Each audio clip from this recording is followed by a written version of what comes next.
நாராயன்மார் தூய தொன்மழல் புதியாளன் உலகரு புனிதர் வேறவை விதிமுறை ஒழுகை விளங்கி வல்கவே எல்லாம் அல்ல யாருக்கும் பேசுமான சூழலால் இந்த தினம் நாயன்மாவோட அற்புதங்களை பற்றி அருமையாக நமது நாராயண அவர்கள் எழுதியிருக்கிறார்கள்.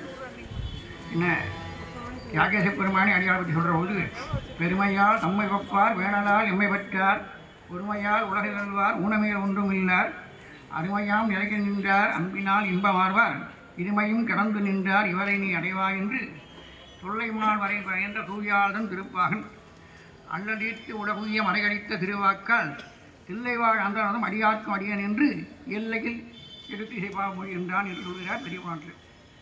என்ன தில்லைவாழ் அந்தனும் அடியார்க்கும் அடியன் என்று அடியெடுத்து கொடுத்தது தியாகராஜ பெருமான். திருநீலகண்டத்து கண்டத்து குயவனார் ஆரம்பிக்கிறார். திருநீலகண்டத்துக்கு பாணராக முடிக்கிறார். சுந்தரமுசாமி பாடியது 60 பேர். இதுக்கு வந்து நம்பியாண்டார் நம்பிகள் சுந்தரமுசாமியானுடைய தகப்பனார் சடைகளாரையும் இசைஞானிகள் சுந்தரி நாயன்மார் ஆக்கினார். அந்த முறையில் இந்த அருமையான நூல் பெருமையை உணரணும்.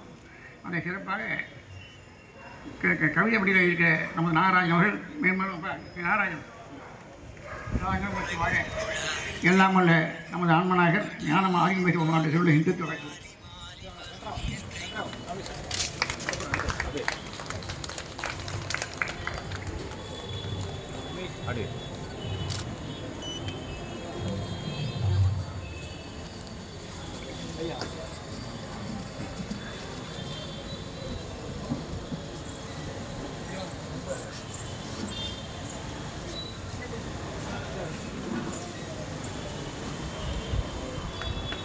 கொஞ்சம் திரும்பிங்கண்ணே அப்படியே பாருங்க.